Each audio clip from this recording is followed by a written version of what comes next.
The recording's spinning. Yeah, they said that they're queuing. Here it goes. There it is. Nice little icon. All right, everybody, please mute and welcome everyone to the calcium webinar for April 26th.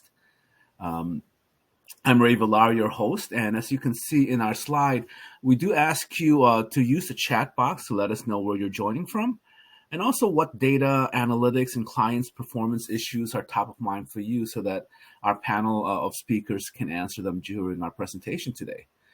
Thank you again for joining us. Our topic for today is really a demonstration and discussion about the calcium alternative medicine solution. It's our 360 degree data analytics and patient performance solution for the alternative, functional, and progressive medicine industry. And without further ado, I want to turn it over to Frank Mascarello, our managing partner of sales here at Calcium. Thank you, Ray. Hi, everybody. Thank you very much for joining. I'm Frank Mascarello. I am managing partner of Calcium. I run sales. I have a few people that are joined with me today on my team.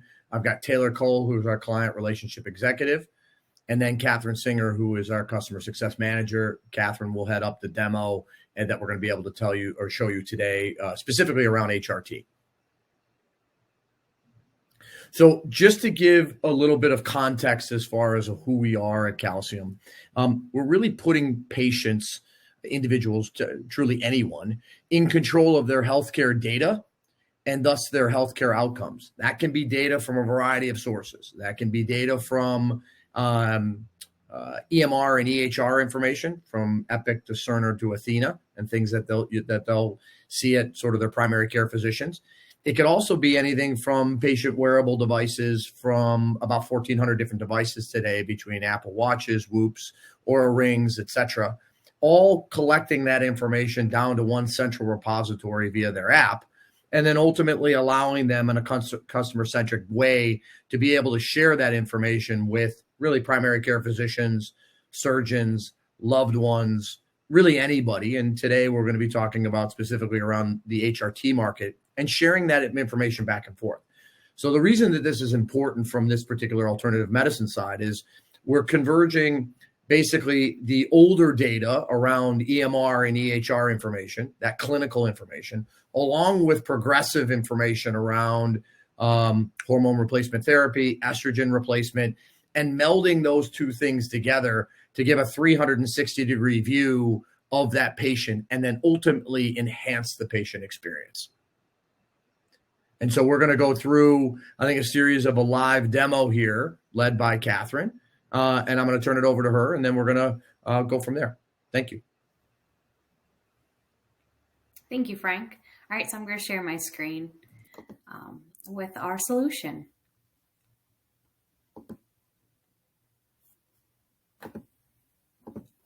So our solution is a two-platform solution.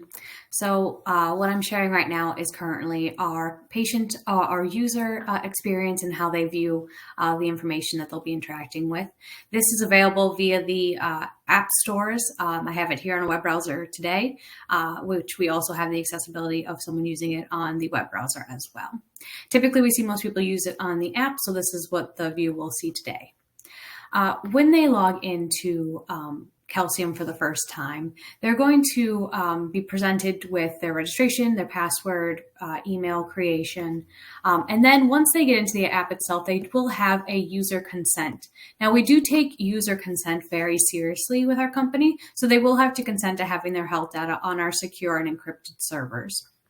Once they agree to that, if they are part of an organization, a provider, or a program, they will have an invite waiting for them for that specific provider or program.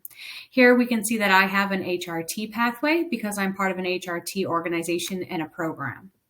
Our pathways are what houses the actual tasks or the program tasks that the patient has to complete. So if I click on top of the title, we can see that I have a couple available tasks. I've already done quite a few and I have missed several as well. So our pathway framework is actually just the structure for which you can give the program information out to your patients. So whether or not you need to ask them an aftercare summary or have a digitized intake form if they're brand new to your organization, you're able to actually configure this to the needs of that specific treatment plan, program, or experience that those patients will be experiencing. At any point, this can also be updated. So if you are seeing that now you need to ask them to actually do a 2-week follow-up instead of a 4-week follow-up or 6-week follow-up, you can add tasks for them at any point as well. If we look down under completed tasks, I've already completed our intake form in here. Let me see if it's under missed. Oh, I missed it accidentally. So if I look at our intake form, this is just an example of a digitized intake form. Any type of form that you have can be digitized into a pathway task. So it doesn't just have to be intake. If you need to ask them any questions about how they're feeling, any kind of data points that you want them to enter in can be digitized as well. As we see within our completed tasks, we have a lot of health data that can be connected with this program as well.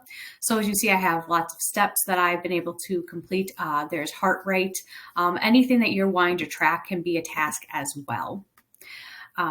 With the health data, not only is it stored within this pathway so they can see that they have completed that task for measuring, the heart rate or blood pressure or anything like that, our system also keeps it within our health data section. So if I go into blood pressure, we can see that I have a couple blood pressure readings denoted here. If we look under blood oxygen, we can see that I have quite a few actually here. Now, one thing to note, these do have a blue little dot next to them. So we do see that the highest compliance and engagement comes from people who have automatic connected devices for their specific monitoring. So whether it's a Fitbit, Apple Health, a blood pressure cuff, anything like that, we see that they're more likely to engage and actually track that information if they don't have to manually input it into the app. So the blue dot denotes information that has come from that third-party either device or EHR with the integrations. Anytime that they do also have any new lab results, those can come in here as well with our integration. So if I just tap on the lab results, we can see that I have my metabolic panel, I have a hormone panel, any information that you'd like to have them take. So if you need them to take a metabolic panel or anything like that, that can come in through our integrations, and then that also flows through from their view to your view as well, so you can see those results just as they do. If I view the trends right here, we can see how the cholesterol has changed based on my past lab results as well. Frank, do you want to talk about the integrations at all? Yeah, sure. I think there's a couple things. I think if you go back to the section around the lab work, right, there's a couple points of clarity. Is this information something they enter manually? Is this information something that is pulled, and sort of where is that pulled from? Yeah, so this information is pulled. They don't have to manually enter that. So that is dependent on whether it's like LabCorp or their EHR. I think, Frank, you can talk more about the specific connections that we have. Yeah, for sure. From anything from LabCorp and being able to pull the API directly from that's 100% right. And so none of this is manually entered, as you said. It's all pulled in automatically. And then it can be anything from LabCorp to Quest to really any available blood work and panel that might be out there that we can capture and automatically pull in, and therefore make that all available directly there. If you go back, Catherine, one section to the intake form. Oh, yeah, of course. The other piece that could be done here, as you're pulling that up, thank you, is an integration directly to DocuSign. Some providers also want a digital signature of what's really being able to be captured here and what's there. Therefore, that integration to really be able to do it. It's an open API platform that we have here at Calcium. We'll integrate into just about anything and have all of those connectors built, whether that is connectivity to the EHR and the EMR information, or connectivity directly to some of the lab work that we've talked about from LabCorp or Quest, being the primaries. That's not the only ones. Or a DocuSign basis to really be able to do that. All that integration is native into platform. Mm-hmm. Thanks. Wonderful. So with that data integration, another part of that integration is, as I said before, Fitbit, Apple Health, those more consumer-centric devices as well. So if I look under in settings and see devices and data, we can currently see that I am connected to Apple Health with quite a few of my health metrics. So sleep, heart rate, steps, exercise, and Fitbit also has exercise and steps being monitored as well. So not only does this pull in information from labs, from EHR or EMRs, but also that information that's being generated every day for the patient, whether it's the exercise or the sleep, especially if you are tracking sleep. That's one of the highest things that are tracked right now to make sure that the treatment is going well. On the home screen right here, we do see that we do have a health index. So if I click on the health index, we'll see that there are a couple things that are defaulted to affect the health index. The health index is a score out of 1,000. It is configurable, but with it, you're able to see a dynamic trend of how you're doing on a day-to-day basis. So this score actually changes based on the calculations of the things like sleep, or heart rate for the day, or steps or exercise for the day. So if you slept really great, if you had a really good exercise, you're likely to have a higher score for this day. If the next day you slept really poorly and you barely walked at all, you tend to have a lower score. This can be configured for the metrics that are most important for the treatment. So if you are looking at sleep or steps, but you're not really looking at, blood oxygen levels, or you're not really looking at cholesterol right now, those don't have to be configured. This is completely configurable to the actual important metrics that you're looking at, so that the patient has some idea on how they're trending and that they're making progress, or maybe they're not making as much progress as they'd like to be making. Frank, do you want to talk a little bit more about the health index? Yep, as I'm just coming off mute. So I think on the health index, it's a really, really important metric, because native within the platform is also the ability to gamify really what's there, right? So taking this health index, having different variabilities and different inputs, if you will, the ability to actually look at that and then extrapolate what that number, appears to. How do you bring that forward, putting it onto a leaderboard? How are your HRT patients performing overall? You can obfuscate that information, or you can make that available to them, but ultimately using this as a marker of how they're performing. So back into the tasks, as Catherine had also mentioned, you can configure any of those tasks to say, okay, you've just had pellet therapy, for example, for our clients, and we want to basically determine a couple things. Obviously, the heart rate variability, how you're sleeping at night, but also if you're experiencing any night sweats or any trouble sleeping at night. Being able to have that real-time access, and then all of that information feed back to the health index, and making that available ultimately keeps the user and patient, engaged more on a day in and day out basis on something that is native to them normally, which is via the app. So it's a really, really important marker. Of 114,000 downloads, this seems to be one of the most prevalent features, because people who are trying to take control of their health outcomes are ultimately looking at a way to really be able to, how am I performing, right? How am I feeling? What is happening? So that real in-depth ability to be able to look at a health index is a beautiful thing. Wonderful. Frank, did you have any other areas you'd like me to go over before we go to the provider view? I was just thinking, but I think as you come over, I think we'll see it more in the workflow and from a studio perspective. So I think you could probably move over to the provider view. Awesome. So now we're going to switch over to the provider view. That's where you'll be able to see how this information that the patient sees is also seen by the provider as well, and a couple other features that are included with the provider. So here I have our provider dashboard. So this is a nice overview on the dashboard level of kind of the status of your treatment programs, populations.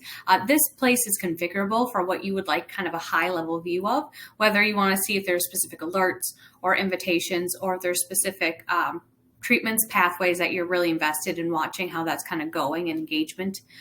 This is all configurable based on how you'd like to view that.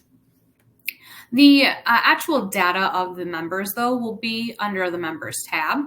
So if I go to our HRT demo right here, we can see that I'll have a list of patients that are currently on this pathway. Within the pathway, again, they'll have all of those tasks that they have been asked to complete, whether it was just the intake form or any type of data. So right here, I've opened up our patient Alice. So here she has completed the intake form. She has recorded a starting temperature, a resting heart rate. She has requested a telemedicine visit because she's feeling dizzy in the mornings. And then here's where all of her data also ports over. So if I click on shared health data, we'll see that we're currently asking her to share with us her blood pressure, her heart rate, and her temperature. Again, this is configurable based on the metrics that you would like to watch. So if you want to watch cholesterol, if you want to watch sleep, testosterone levels, anything like that, they'd also be consenting to sharing that data with you, and you can see that here as well. Like in the patient-facing view, the lab results appear here with the trend lines as well. So these are exactly what the patient saw and what you can see as a provider.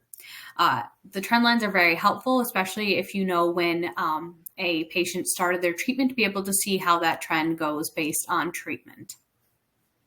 Frank, did you want to mention anything else about the pathway task or the shared data? Yeah, I was just going to ask Taylor. Taylor, talk to us a little bit about sort of the biomarkers that are there, and then the ability for the provider to mark directly. If you go back to the lab results, it'll be interesting. The ability for the provider to actually showcase when the pellet was inserted, and then sort of what the trend lines are. Yeah, absolutely. So what we hear common feedback, right, is that a ton of platforms can show data, but more importantly, what should you do with the data? And as Frank was speaking about, our biomarkers allow you to take action with the data. So if you wanted to set a biomarker for, say, heart rate variability, where it hit a certain threshold, you would then get alerted as the provider to reach out to the patient, or vice versa. You could then alert the patient that they need to get in touch with you. That's a feature within the platform to where you can take action. Going back to what Frank was saying also about monitoring when was the pellet inserted, you could below those dates manually mark that the pellet was inserted, say on June 14th, and then everything moving forward data-wise would be post the pellet insertion. Another interesting aspect of what we can do is to track a pellet extrusion. So going to adverse event reporting, speaking about actionable items, if a patient did unfortunately have an extrusion, they're able to document that, take a picture. You then know the lot number of the pellet and can go back to the compounding pharmacy that you got it from and let them know that that pellet was extruded. Mm-hmm. Yeah, that's awesome. Yeah, good work. It's really will ultimately give you a real-time feedback. There's a lot, I think, to unpack for the providers there on the call, but gives you that really 360-degree view of the patient, but then also actionable results in any modality to be able to bring that back. So super powerful. Okay, thanks. Catherine, over to you. Yeah. And with the shared health data or pathway tasks, you are able to set biomarkers for alerts. So if you are tracking someone's cholesterol level or testosterone levels, and they do spike or they're outside the range that you have determined as normal, you can receive alerts. So you don't have to always be in this platform to be able to monitor your patients. With any modality, you can be alerted that there is someone that you need to check on and for what reason. So whether it's SMS or email, you don't have to be tied to this dashboard in order to be able to stay up on your patients. We help you be able to stay up, wherever you are, especially if you're with other patients at the time. Yep. It's a really great point, because obviously each provider is going to be a little bit different dependent upon the nature of the patient and that they're serving, right? The blood work's going to come in, and obviously that's going to be a lagging indicator. But if you can also utilize the Apple Health and Apple Watch or any of the various 1,400 different devices that we're connecting to get that real view, heart rate variability is the one that seems to be the most prevalent in our providers today, is really because they want to see if their sleep pattern is going well, then they know the patient's performing well. If the sleep pattern is off and they're looking at SMS or REM sleep or deep sleep or something of that nature, then there's time to take action. But using the platform to notice those biomarkers and then report back allows the care team, as we like to say it, the ability of really being totally connected to the patient. Mm-hmm. And another key point about that connection to the patient is our ability to communicate with the patient. We see that the highest rate of engagement and the highest rate of success is linked to being able to access the patient being able to access you. So we do have the ability in the provider portal to have that kind of open communication via the app communication or SMS, so that if you would like them to be able to request a telemedicine visit or just say, hey, I slept really poorly, I think I need to come in to see you, you're able to actually communicate with them in real time and be able to give them treatment in real time. Frank, do you have anything to add about this communication? Yeah, I would just say, you really want to skate to where the puck's going to be and ultimately communicate with them in the way that they're going to want to be communicated. Many of our patients are using the chat feature and in-app, an ability to connect with the care team, but you want to go across any modality. So as you mentioned, that can be chat, that can be SMS and automatically a text alert to care team as well as to the patient, or televisit, right? This way it really encompasses the full scope and suite of services that you can really touch that engagement level with that patient. And it's proving to be very, very valuable. Mm-hmm. Another cool feature with the chat is creating a community chat. So a lot of patients don't like to feel like they're isolated on their own going through their various journeys. So if you wanted to create within your HRT HRT modality a estrogen replacement group to where everyone that's going through estrogen replacement can communicate. How are you feeling? Are you sleeping better? I'm seeing exciting results, etc. You can then create that community, and it gives it a sense of an ecosystem of everyone on the same page and taking the journey together. Mm-hmm. Yes, most things in our software, this is meant to be configurable to your needs. So whether or not you'd like to communicate with them, as Frank said, via their preferred modality or have a community, as Taylor mentioned, we're here to make sure that that communication is aligned with what your needs are and what you want to get out of the system. The next thing I like to go over is our Manage tab. So Manage tab is all about what we call groups and subgroups.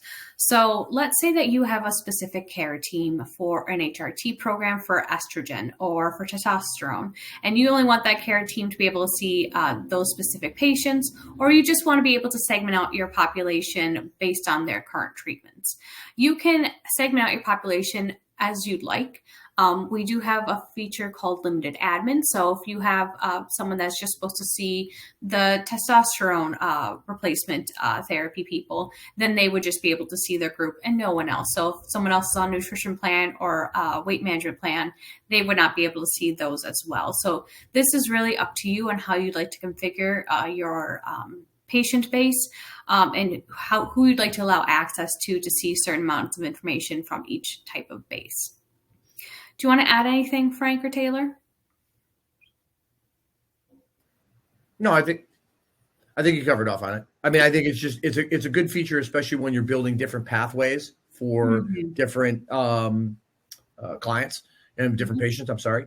The ability for them to have, let's just say, there's somebody from a weight loss perspective combined with, or even a high cholesterol from that particular perspective, combined with maybe an estrogen, therapy.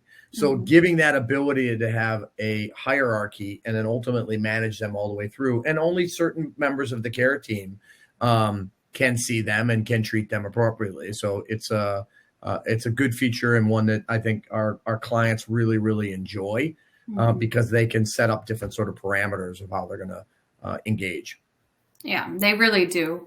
And that's a great segue to our pathways section. So as Frank was saying, you can have specific pathways for specific programs, for specific groups. If I go ahead and click on pathways, we can see all the pathways that I currently have within this organization. There's no limit to how many pathways you can have. So if you want to go as granular as having a pathway per patient because they have a very specific treatment plan, you can. As we see here, we have our HR demo pathway right here. It is currently published, which means we do have patients on it. But if I do ever need to make any changes, I can just hit the little pencil button and go to make changes. This is where you would make the changes after you click on that pencil button. So as you see, we have all of our tasks currently laid out that they have to do as part of their program. Let's say that you'd like to add a task for pellet extrusion. Let me just add it right here. And then I would like to call it an interview because I want to ask them how it is. Maybe let them upload a picture as well if there is an extrusion. All right. Now here I can say if it's one-time optional, I'm going to say it's one time, but we can also make it reoccurring. But for just purposes of this demo, we'll say it's one time.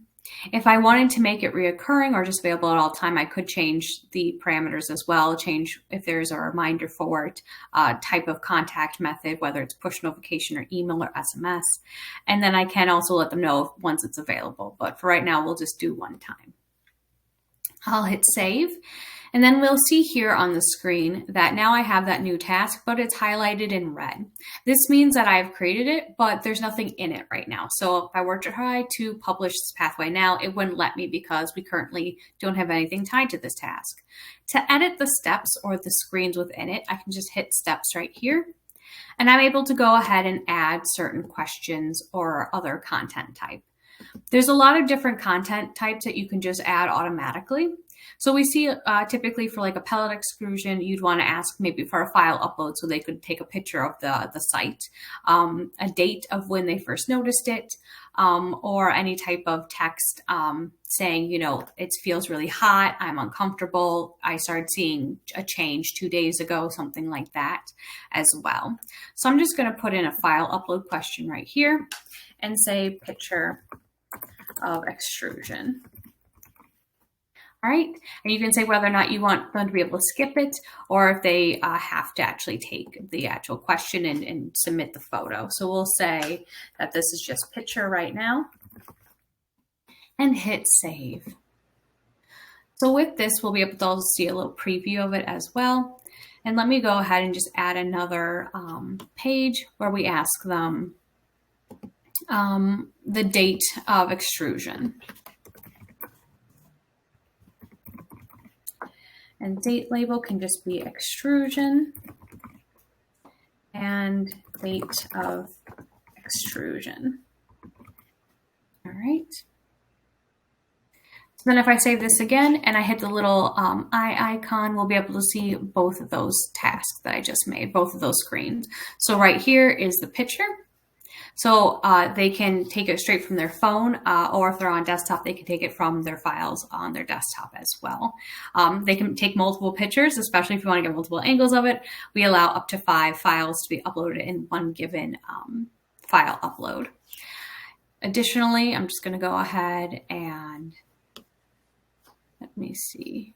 Won't let me hit continue. So let me just grab this one and show you this one as well. So again, this is that date of extrusion. And with any of these screens, you can have your logos, additional information, anything like that. But for the purposes of this demo, I just wanted to show you a brief example of what you can do for the configurations of Studio.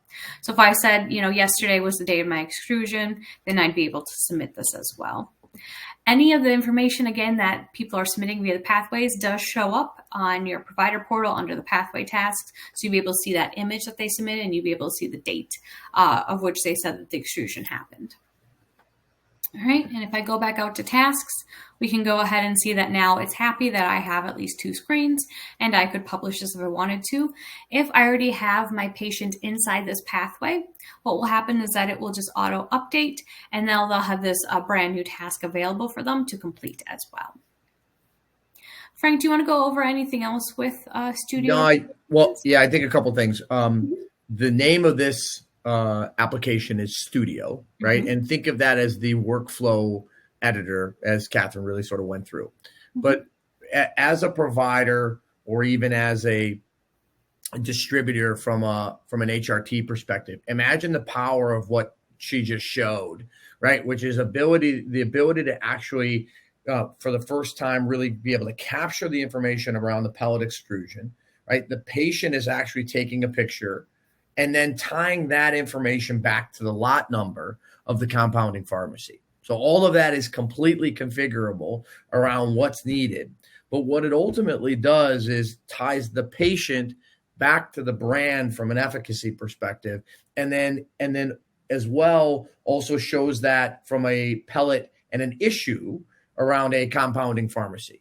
And it becomes super powerful when and if the regulatory sort of bodies start to come into the HRT market, which they are in a stem cell perspective, because it's about data collection, right? And the ability of actually tying that information back and then saying only 0.001% of our patients of 100,000 people, right, have experienced this level of extrusion. And therefore, right, here is the outcome that the FDA would seek, right? Or here is even how to get better, from a compounding pharmacy and leverage that information to ultimately drive a better experience, because more and more people are benefiting from these types of therapies and continue to try to eradicate some of the chronic diseases that happen to be out there with these types of things. But tying that information all the way back via a platform is a critical point. Mm-hmm. Wonderfully said. Thanks. Great. Those are all the areas I do like to go over as part of the demo. Frank, do you have any other areas you'd like me to cover?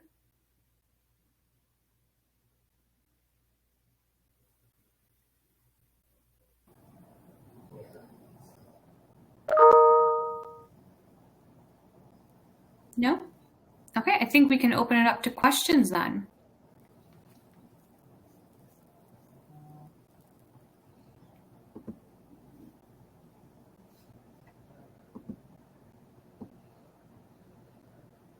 Ray, over to you.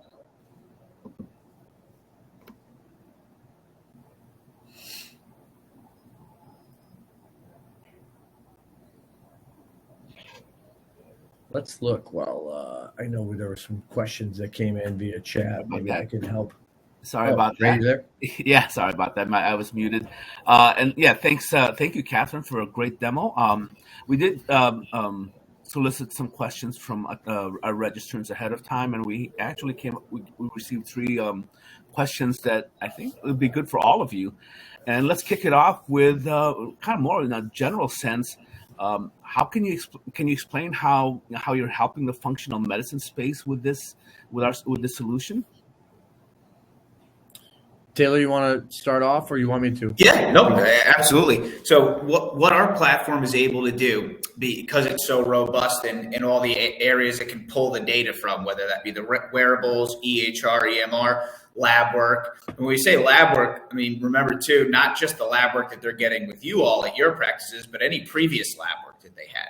So in getting all that data from their older traditional sort of pathways that they were on, and being able to overlay that with the now data that they're collecting from your hormone therapy specific pathway or metabolic weight loss, from anything in that functional medicine realm, you're now able to really get a 360-degree view of that patient, and most importantly, their outcomes. So now you have actual data and proof around your outcomes, like Frank had mentioned previously. If you have 1,000 patients that all just underwent testosterone replacement and only 0.5% had any sort of moderately dangerous lift in HRV, right? The proof then becomes that testosterone doesn't cause any cardiovascular issues, or very minor at best. So that's really how we're helping the alternative medicine space, in that we can now start to prove outcomes versus having things be more anecdotal and story-based. Oh, that's pretty awesome. It is exactly spot on about leveraging the data, and then ultimately, when and if anyone questions anything around how the treatment is really responding, right? You'll have empirical data to really be able to come back and say, here is the outcome of XYZ number of patients, right? And that's extremely powerful for all aspects of this ecosystem, right? Whether that's the compounding pharmacy, whether that is, Big Pharma themselves, whether that happens to be the provider, right? And those that are coming into the space and really wanting to do good work in a variety of particular ways. And also back to, I think the health system as a whole, right? How do you leverage the data to ultimately change the narrative in the health systems? And instead of conjecture or communication, you've got real outcome-based data that you can really be able to leverage. 100%. Well, along those same lines, another question that we had was, was around, the issue of quality of care and delivery, and specifically, and maybe this is for both Frank, you, and Catherine, and also Taylor, is how does calcium drive help help providers, help our clients drive a higher quality of care and delivery for their patients and themselves? Yeah, I'll take that one. I think from this perspective, it's really around a much more engaged and connected patient experience, and ultimately using the great aspects of technology to stay engaged, right? So if you look at a typical provider using some of the big systems today, it's inside out, right? And what we like to say is we're now able to provide outside in, from the patient into the provider, right? Regardless of what that is. And it's really flipping it, I think the narrative on its head slightly, because fully putting the patient in control of their data and thus their outcome, allowing them to take action for their health using information is revolutionary, right? And so that's ultimately what we want to do is how do we have them not only be engaged, but use different unique pathways and workflows and framework, and then leverage the data and then bring that back to the HRT market. And the providers all doing great work out there to really be able to say, look, this is how I'm feeling. This is what my body and what my, biomarkers and different metrics are experiencing. That's a really a happy and engaged patient, ultimately for your brand. And, actually kind of a follow-up question to that on the demo is, how long would it take to, if somebody were to sign up today, how long does the setup normally take? How soon can we start using this?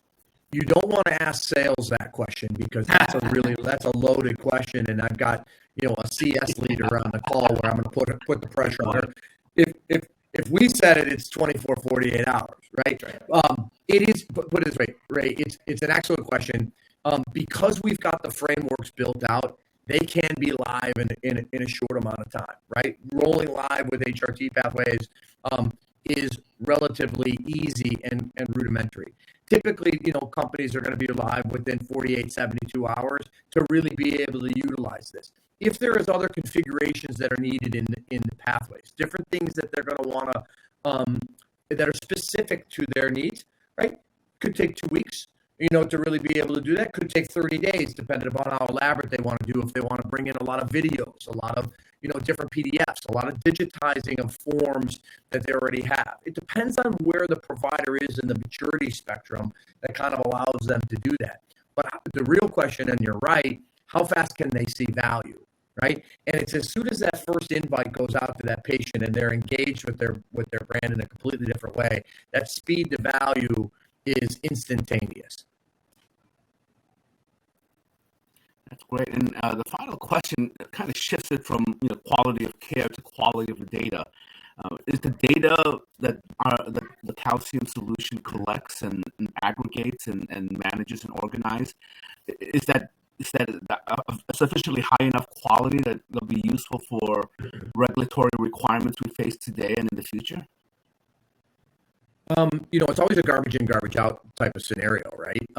But the reality is we're pulling all of the information from the variety of sources that are out there today, right? So whether that is Epic or Cerner or Athena or, any of the major EMRs, right? And what they're doing, that information is ingested, whether that's LabCorp, whether that's Quest, whether that's a variety of different sort of places to really be able to do that specifically from the blood work. That data is ingested.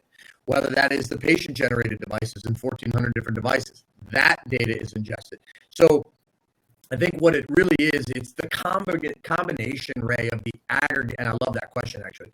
It's the combination of the aggregate of that information that flows in that makes that content so rich, including the patient actually saying day in and day out, scale of 1 to 5, here's how I'm feeling, right, with my estrogen or hormone replacement, right? I'm